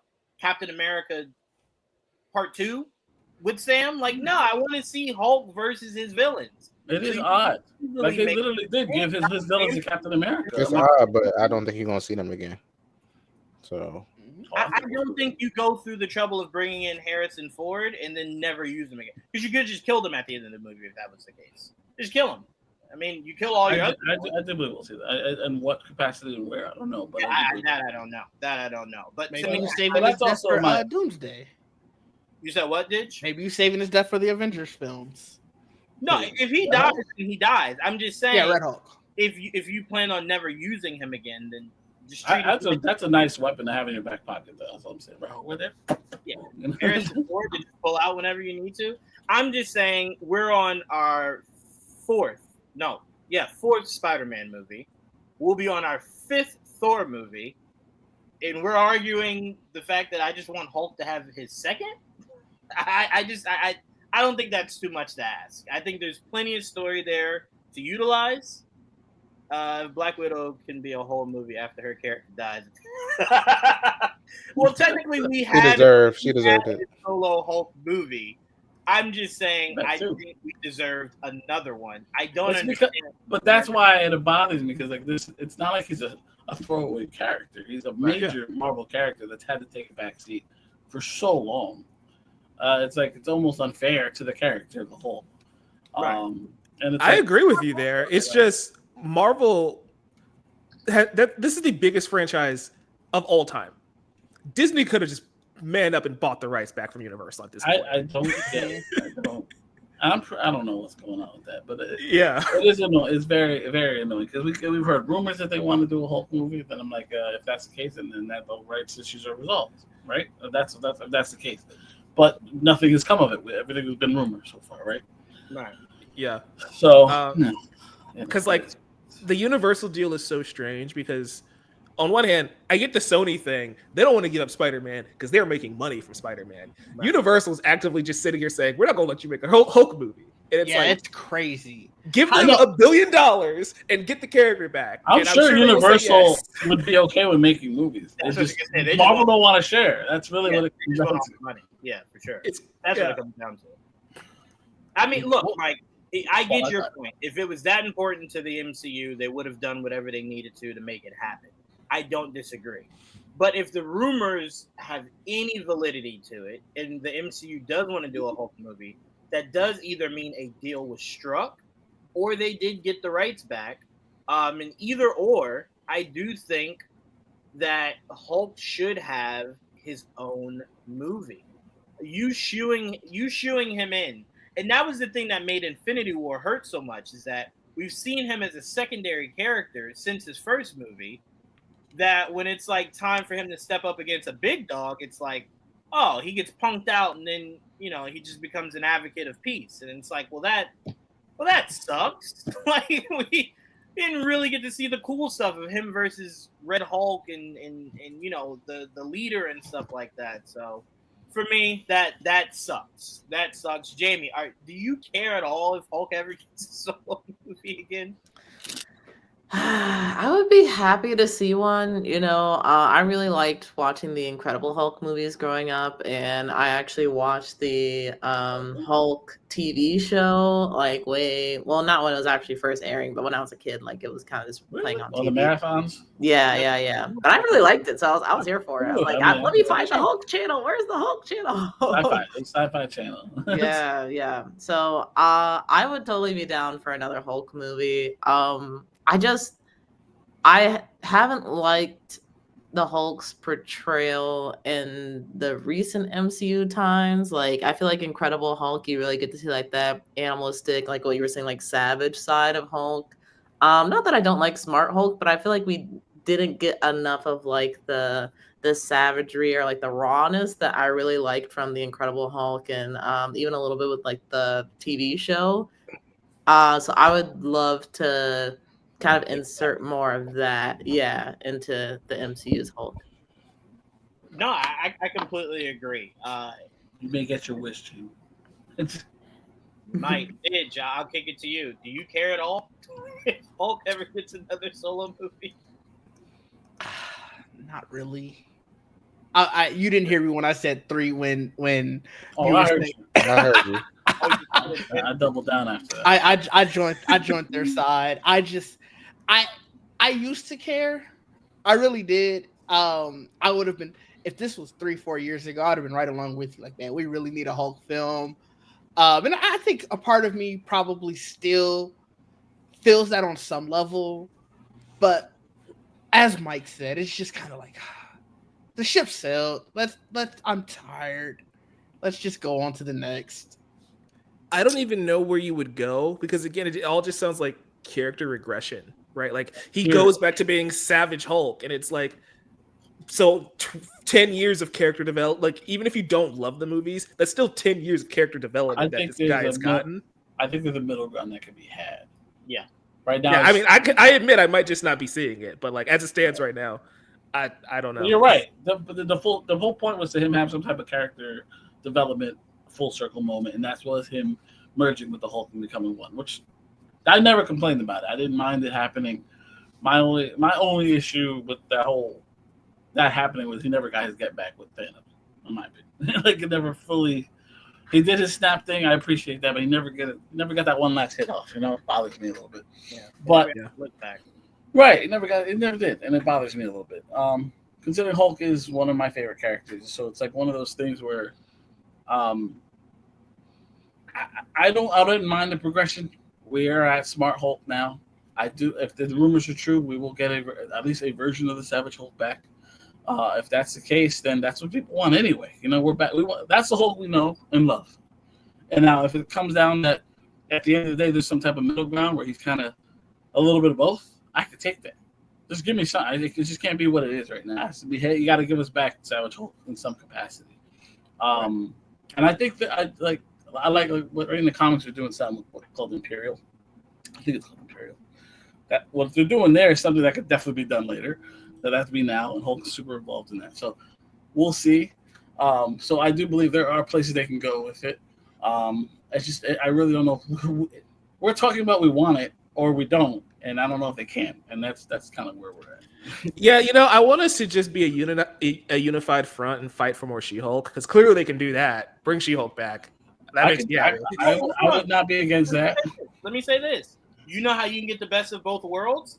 They love making a Hulk character secondary. They definitely lost Trayvon. Make a Hulk movie and just put She-Hulk in there with Hulk. Easy. Boom. Yeah, it's because She-Hulk likes Megan, so it's over. Oh, yeah. Sorry. Oh, God forbid. This is straight facts. This is straight facts. Oh, I love it. The banter between the two of them is great. Yeah, and that I would, but I also love the versions of him that were like semi-smart, where he could talk a little bit. Yeah, he's kind of broken, like we kind of saw in Thor Ragnarok a little bit. That version of the Hulk, I love that version of the Hulk. You see it in Avengers, Earth Met His Hero. He talks, but he also fights with Banner inside his head. I mean, and they go back and forth. I do love that. Earth's Mightiest Heroes Hulk is interesting because he's fully developed. Like he speaks in full sentences. He knows he's well aware of everything that's going on, but he's also like, no, it's my time to be out. Yeah. I'm not letting Banner out. Right. And that battle between the two is so interesting. It is. I wish that's something we could have got here. Especially after that first Avengers movie. I think that would have been a perfect time to have another Hulk film. But I'm not gonna lie to you. I keep getting offended the more Mike keeps making it sound like Hulk died. His character arc is over. That's all I'm saying. I've never had that. It's like we gotta hope, Mike. Gotta have hope. There's a soft reboot apparently coming, so maybe once we're in that era, we can do it. But as it stands right now, unless I'm not Banner. Mark walks away from the role and they kill him off. That's different. Then we move on. We focus on She-Hulk or whoever, and their Hulk now, and that's different. And that's a whole. We haven't touched those stories yet. So right now, let's give us some closure. Yeah. Until that day happens, hope will still be kept alive. I mean, you're giving Thor his 5th movie, and many can argue 3 of them were whiffs, right? I'm not upset of giving my boy a regressive sequel. I'm not against it. We accept some mediocrity in the MCU. I'm just saying. Yeah, hope. What? You said what? That shouldn't have got me, but it did. That 5th Thor movie was not confirmed yet, so just relax. All right. You just want to see Hercules naked anyway. You don't even give a fuck about Thor. Nasty ass. Anyway. I enjoy them both. Right. Sure. We remember you drooling over just Hercules. Do you forget the scene in there? I mean, okay. All right. Let me see. No, I try not to remember anything that you're talking about. How about that? I know. I see. I've been hearing a lot of great conversation about Fantastic Four. It sounds godly, and I appreciate it. What was I gonna say? I want to do one more thing. Wait, I did want to talk about that. Denny, let me say this, man. I know you're working on Dune 3 and you're about to do James Bond. I'm very proud of you, but you got to meet me halfway. You can't do Dune 3. I'm sorry, dog. It can't just be called Dune 3. It just doesn't vibe right with me at all. You got to give it something. You got to give it something. I hate that. Like, I hate it so much. You gave us Messiah, right? You gotta give us, can it be Dune 3 Mecca, right? No, something? Just like, give me something, dog. It reeks of corporate branding. Like, come on, man. It's a little stale. Like, I mean, that's about to take staying, the goddamn desert. It is just staying in line with what the second one was. Like, no, yeah, but it's a little disingenuous because that's part 2 of the first book. This is a completely different book. Fair. And to honor that, you know, it's like you don't say Lord of the Rings Fellowship Part 2. You know, that's fair. So what's the name of the book? Messiah, Dune Messiah. Oh. Which is what we've been calling this third movie until they officially said it's Dune Part 3. It's like, okay. Which is also confusing because it's the second book, because we split the first book into 2 parts, so it's not even the third book being called Dune Part 3. It's a little weird. It's whatever though. So I did want to end on this. James Gunn did say, guys, hold on to your seats. He has indeed read Batman 2 script. He's read it. He's read it, people. And he said yeah. All right, go ahead. You said what? It's great. He said it's great. That's what he said? Mm-hmm. Yeah. Oh, okay. What would you like him to say? I'm just making sure he said something, not just he read it. That's all I'm asking. Okay. I wanted him to say I need a second draft just to send the internet in a spiral. No, I tell you right now, we would have had to see Matt Reeves. We would have had to see him. That ain't no more waiting. No more of that bullshit. So that's good news. James did also say he's still working tirelessly with his writer for Brave and the Bold. Still not necessarily where they want it to be, but they're working tirelessly. I'm telling you this right now. Didge, I'm gonna start with you.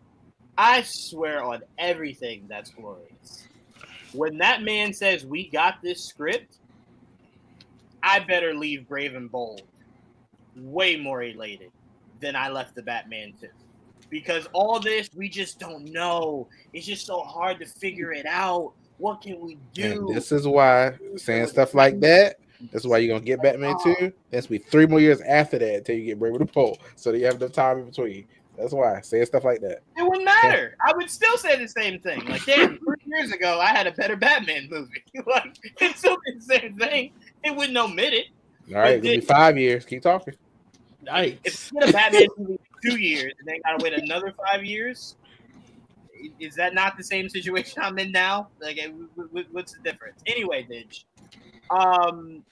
your thoughts on him saying he's finally read Matt Reeves' script, thinks it's great, and the fact that he's still somewhat trying to find his proper footing for Brave and the Bold? On the first part, about damn time. Shout out to LeBron for giving. LeBron. And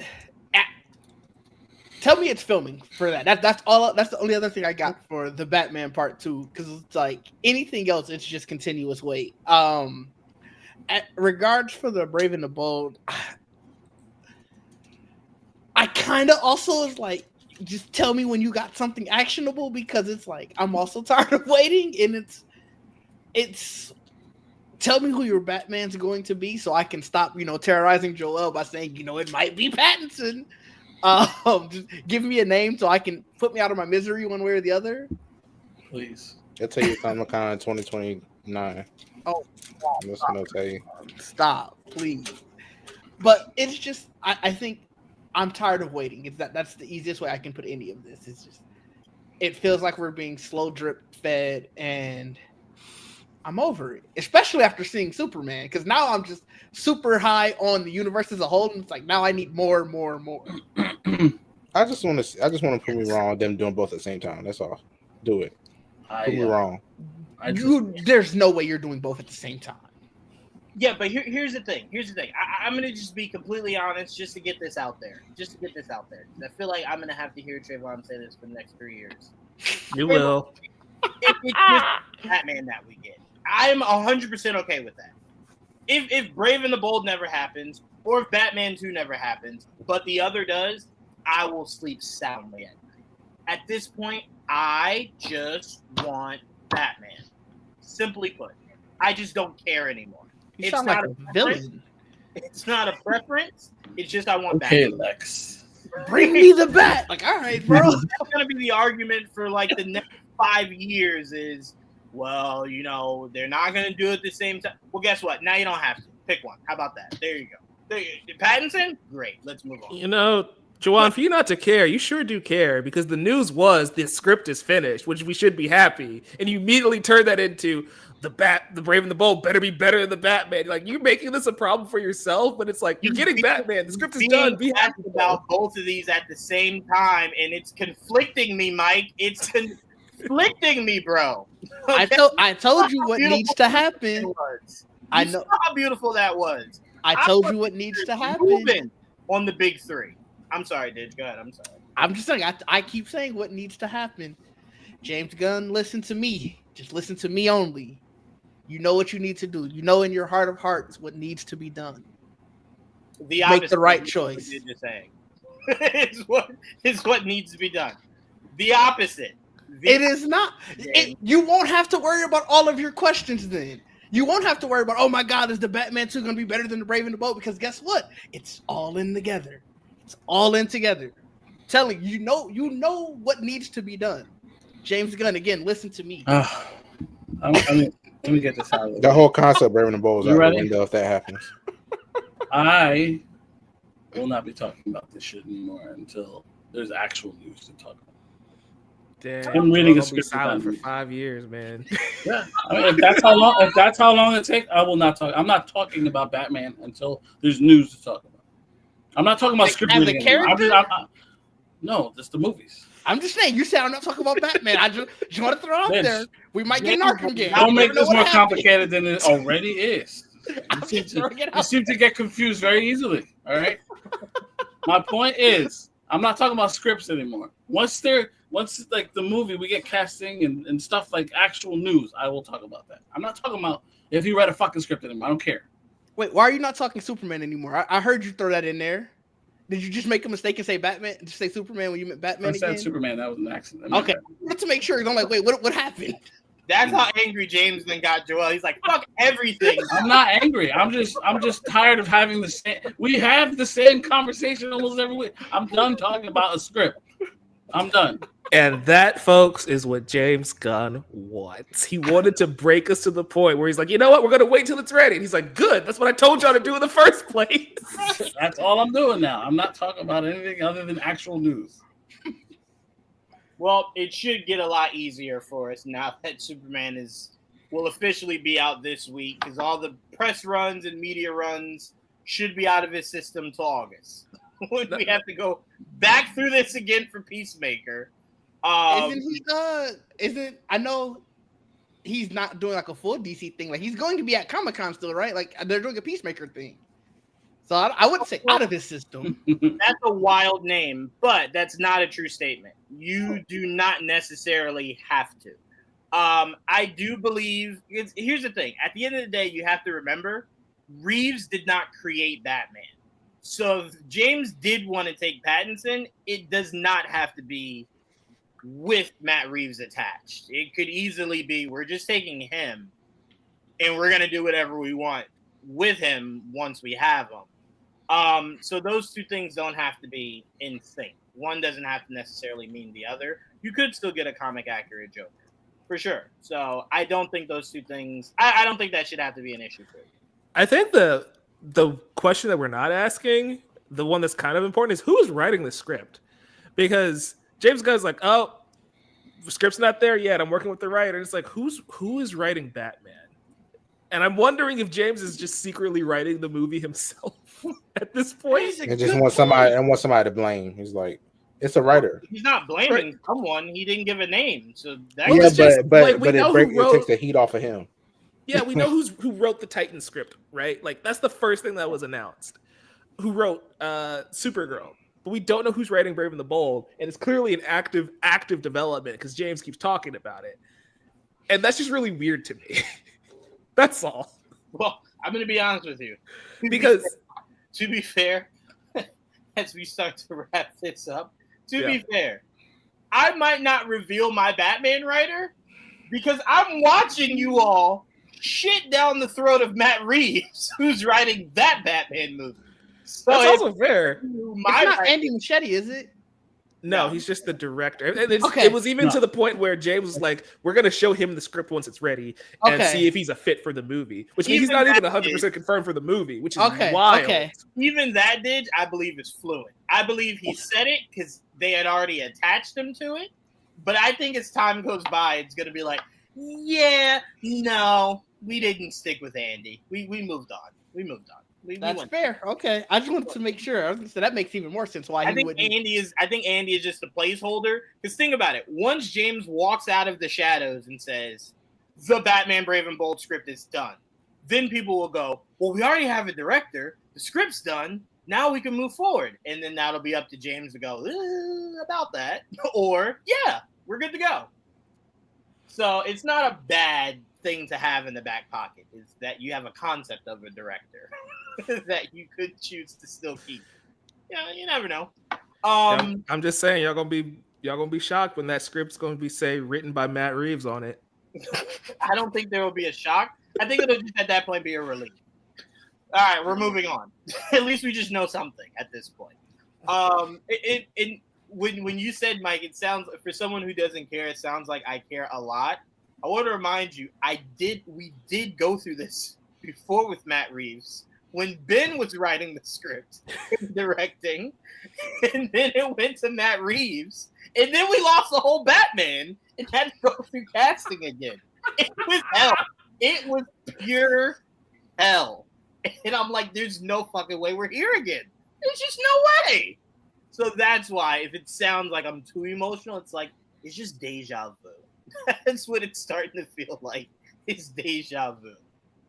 I think Pattinson and Corenswet would be awesome World's Finest. I want to see Pattinson in Gunn's universe. You may get what you're asking for. You may get what you're asking for. You may. James Gunn. I did want to say it does look like we're getting that new patch for Rivals this week, right? For Phoenix? Friday. Season 3? Yep. Yeah, and we're getting a new level. Seems like we'll only get one of those. I mean, if they wanted to, I wouldn't be against each new level you give us, you take one of the old ones away. I'm not against that if you guys just want to, maybe think about it. No, we need a bigger map pool, not a smaller one. Well, then you got it. I have to stop feeling like I'm in that one Venom level a million goddamn times, more so than any other. This new level is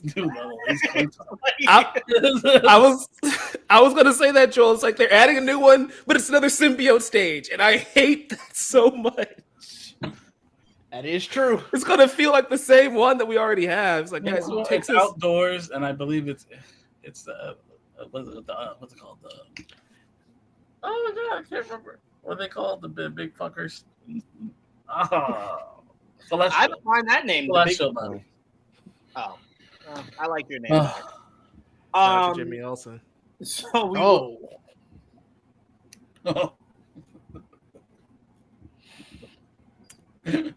I don't think I do agree we need more maps on Rivals because I feel like we don't see all of the ones that we have currently. Like, remember last time we were playing, Mike? We were like, bro, we ain't seen Wakanda in forever. Yeah, they need to fix their system. They either have the bad rotation of maps or they just need to add more maps, because I think I went a week without playing on Wakanda up until that point. Yeah. And it's like, I thought that map was just out of rotation. Because I know Overwatch would retire maps some seasons and then they would bring them back. I think Rivals just needs a better system to cycle through them all. Yeah. I played so much at this point where I've learned to hate certain maps. Where it's like, all right, well, I don't like you anymore, and it takes you there more than one time, and then you learn to hate it more. And I don't want to hate maps, but that's just kind of where we're at. Or like the map where I think it's Krakoa, where you got to do the I like the Krakoa map. The so portals. Far. No, not the portal ones. I really love, but the one where you're escorting the I don't know what the other tree person. Oh, what's it called? I couldn't remember the name. Krakoa and Akaro, I think. Akaro. The one where you got to move. The one in space. Yeah, the one you got to move group. Yes, that's the easiest way to put it. I swear I've played that once every 3 weeks. Played it recently a couple times. Yeah. So we'll be getting that this Friday. Also, okay. We'll be getting over in Fortnite.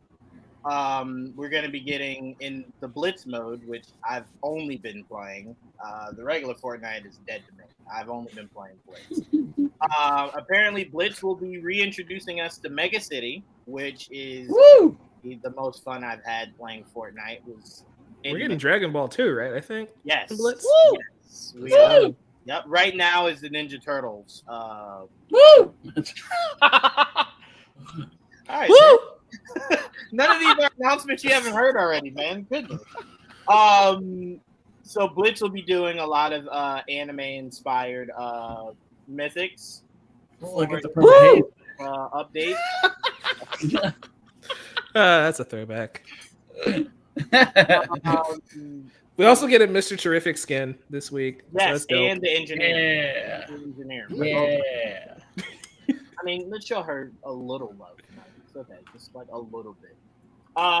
And if you bought the battle pass, you'll be able to unlock the Superman emotes and stuff like that for the Superman portion of the battle pass this Friday. One of them is the where in the trailer where he's saving the girl from all those metal things falling on her. Instead, in Fortnite, he's saving the what was it? It was a pinata. It's like a pinata. He's saving it instead. What's it called? Fortnite llamas. The llamas. Yeah. I'm excited. Both those games are going to be hitting off this weekend for me. also seeing Superman again. Jamie, did you see Superman yet? I have not seen it yet, but my mom was like, "Let's go see it on Friday," and I was like, "I'll hold you to that." So Now, do you rent out the whole theater, or do they like clear it for you? They have a theater attached to the mansion, Jawan. Come on I'm now. sorry. Oh, you You're guys right. are just lazy then. You guys don't want to go in there. How far is this other wing? Jesus Christ. Yeah, I'm sorry. mhm. You know what? There is actually a theater. Like there are theaters now. I mean, most theaters you can rent them out. But I mean, in New York, there's an actual place where you can rent out like a smaller theater and like almost like a private theater for you and your friends to watch currently. It's going to be opening soon. I forget the name of it, but I'm excited, even though it's probably going to cost an arm and a leg. Like the Marcus theaters, I think it's like $100 to rent out. I was just gonna say, I've done it before. Yeah. It's great. See, It's great. It's surprisingly cheap because it's like if it's $100 and each ticket was going to cost me like 20 anyway, then yeah. we're good. After 5 friends, you're set. Yeah, it's good for like birthday parties and stuff. That was only something I like, but still, I mean, for people that like movies and kids that'll sit still and not fucking talk. I don't want to get into it. But or even if they don't man. sit still, you keeping them away from everybody else. So good job, y'all. Yeah. Not go past the trigger moment, man. He triggered himself. Yeah, that was crazy. I was thinking. I understand. The idea was really good until I realized, no, they won't shut up. I won't enjoy the movie. Did I tell you about? I don't know if you were there when I was talking about my Mission Impossible movie experience, but there was a child sitting next to me that just like absolute no theater etiquette at all. I'm not gonna go through all the examples, but there's one in particular. So there was a scene where like people were getting shot at inside this cabin, so you really hear like all the gunfire and everything.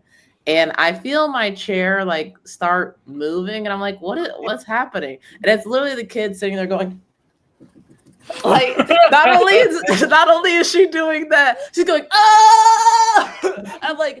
I'm looking at her parents like, are y'all serious with this? Like, what is going on? Oh, they just let her do everything. I'm like, so the parents are letting her do this. The movie attendant's not gonna say anything. I don't want to like break this girl's spirit, but she's also breaking mine at the same time. So, oh yeah. Some kids, y'all need to do better. Y'all need to do better, parents. Can't be afraid to fight kids, Jamie. I would have went reported them, all of them. Eliminate that fear from. At least get a free ticket out of it, you know. Right. I'm going right outside. I'm getting disturbed. For your mishap, Mike, I meant to ask you. No, because since the trailers technically didn't even start, they were like, "Oh, you're good." Did they find the sheet? They fixed it. They fixed the chair. So that's why it's like. That's why I didn't press it, because for the people listening, chair was busted at Superman. Luckily, trailers haven't even started. Somebody came, took them like 10 minutes to get it fixed. And throughout all of that, it was just ads. So they're just like, all right, you're good. And I'm like, okay. I'm just standing there with my popcorn on the side. It was legit crazy. Like I said, Mike was right behind me. So at one point, I don't even know what made me turn around. I think I was about to say something, and I just see the chair flipped over. I was like, oh. and Mike standing off to the side. So I'm like, you good? What happened? Like, yeah. Hey.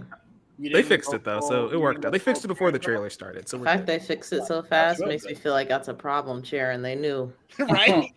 They actually did it because the one guy's like, I don't know what's going on with this thing. And they had to get 2 more people to show up, and it's like, oh, okay. That's crazy. This happened to me with a completely different theater, with a completely different chair during How to Train Your Dragon. And I'm like, why am I, out of the 100 seats in this building, why is it always mine the one that's not working? That's bad luck. Yeah, that's crazy. It's rough. I don't remember the last time I had to pick my own seat. Joel usually does it. Oh. So I've never had those issues. Pick seats. I don't really know what to say. How's it get? I trust no one but myself. No, it's not that hard. Actually. That's fair. Pick the fucking middle. How hard is it? Right there. Not too far. Very simple. Yeah, very centered. I didn't get a chance to say it from before, but I did see Megan 2.0. How was it? Had a lot of fun with it. It doesn't sound like you did. That was No, a hard yeah. for the movie he liked. Started to wear on me that we're not going to get a third, and I was getting upset. Okay. He triggered himself. Right? On the show. I didn't crash out like Joel did, but I damn sure did just trigger myself. That's for sure. But I did totally enjoy that movie. That was a lot of fun.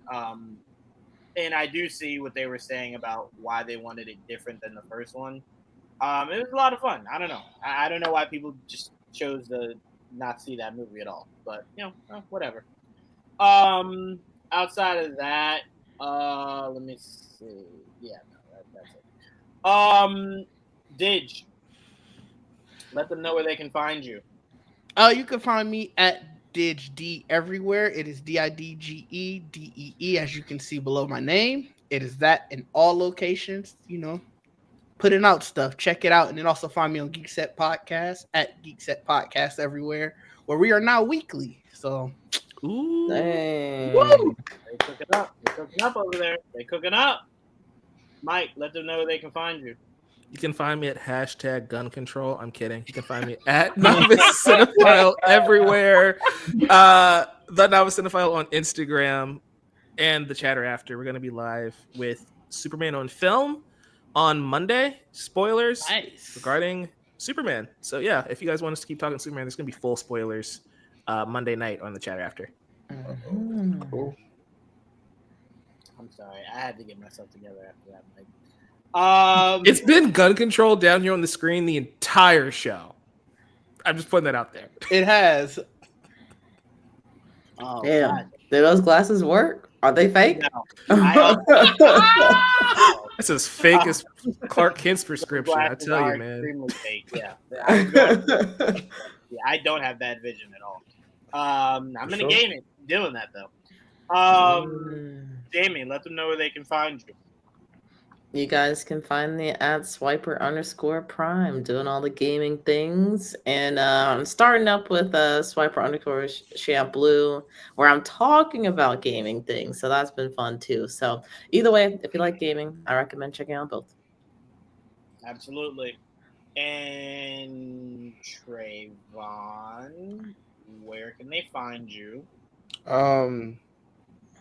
I guess Nerd with the Tech if you want to. I guess. If you want to. Yeah. Oh man, y'all better go check that out, man. Check it out. Yeah, everywhere. Prepare yourself because Friday I will be posting spoilers for Superman. So just tell you that right now. Fair. Dang. Red is fun. What time? Jamie, just delete Twitter. I wake up at 5 a.m. usually, so Damn. Oh, a 5 a.m. tweet fest of spoilers is I will wild. not be talking to Trayvon most of the day. Now, Trayvon, I say this lovingly. This movie don't come out till Friday, bro. I know that there's Thursdays. I know that there's Thursday like advanced showings, but come on, get to Saturday. Get to Saturday. Wait, hold on. The funny thing about Trayvon needing to tweet is that he spent yesterday talking to us about the movie, spent today talking to us about the movie. What is there left to say? We've been talking about it in Discord.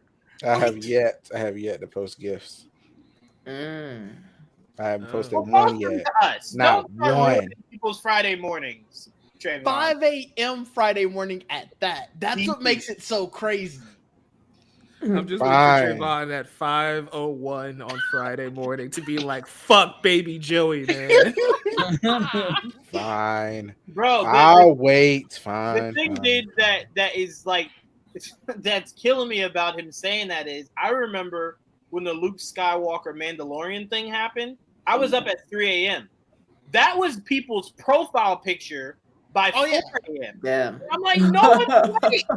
Yeah. We're gonna log into Twitter and just go, what is happening? Why is there Luke everywhere? I saw it as like I was scrolling Twitter as I was watching it, and I saw it, and I'm like, all right, I don't know what that profile picture is about. Let me go ahead and close Twitter. Bro, fine. Wait till Saturday now, okay? I'm like, bro, I'll just stay up at 3 a.m. I know me. First instinct. Well, I'll be at work early in the morning. I won't get a chance to watch it before going to work. So surfing the internet or surfing, Twitter while you're at work. It's like I can't afford to be spoiled. I will crash out. Yeah. I'll lose sleep today. I'll just watch it, go back to sleep, and then go on about my day. But tweeting it at 5 a.m. on a Friday morning, Trayvon. Not even a holiday week. Like if it was last week, you could at least been like more people were probably off for the 4th. Maybe they went out on Thursday night. People had to work all day. Got to go to work. Okay, that is true. Okay. The fact that Didge had to say that for that to compute with you is insane. Yeah, maybe people do have to work. And I won't be seeing it till after work, so. Well, I'm taking off half a day tomorrow to see it again. So yeah, level up, Jamie. You need to be taking days off apparently. After seeing it already. Right. To be fair, I had this one planned first, and I just didn't cancel it. I was like, well, There you go. Oh, okay. Well, I would have canceled it for something more comfortable. I ain't gonna hold you. Wait, you were still gonna pull a half day to see this? yeah, I'm seeing it at 4 o'clock. I'm seeing it at 4 p.m. Yes. Oh, It is. I'm seeing it at 4 p.m. Yes. all right. My apologies. I'm not trying to drive back from the office. No. The level of dedication, by the way, for somebody who didn't even want this universe to happen, is impressive. I love the turnaround. To be fair, I do this for all superhero movies. Okay, Fantastic Four. Also, I've already took off half a day for that as well. Sure. I still would like to go with what So- said. James Gunn is all powerful.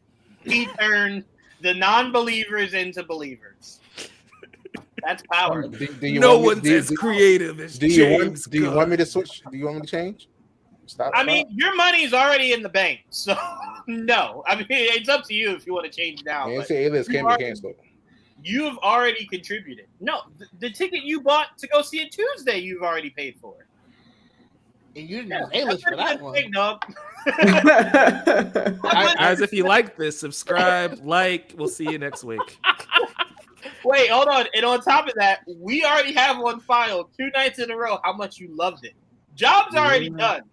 There's nothing you can do to I go could have back just did now. that so y'all don't attack me. You said what? You never do that. I don't know. I feel like I can tell if you're just saying it so you don't get attacked. I feel like I can tell. I never be pressing it, but I'm like, I feel like I could tell. Trayvon, you need to be passive aggressive on Letterboxd. That's what you need to do. You need to be like logged 2 stars and never say anything. Oh dang! I just been doing that. Hey, I Mom does not try to have be passive aggressive. We would have known in one way or another. But I want to thank Didge, Mike, Jamie for joining us today. Hopefully we see you guys back next week when we can actually talk spoilers. Jamie can talk, period. Yeah, Right? absolutely, yeah.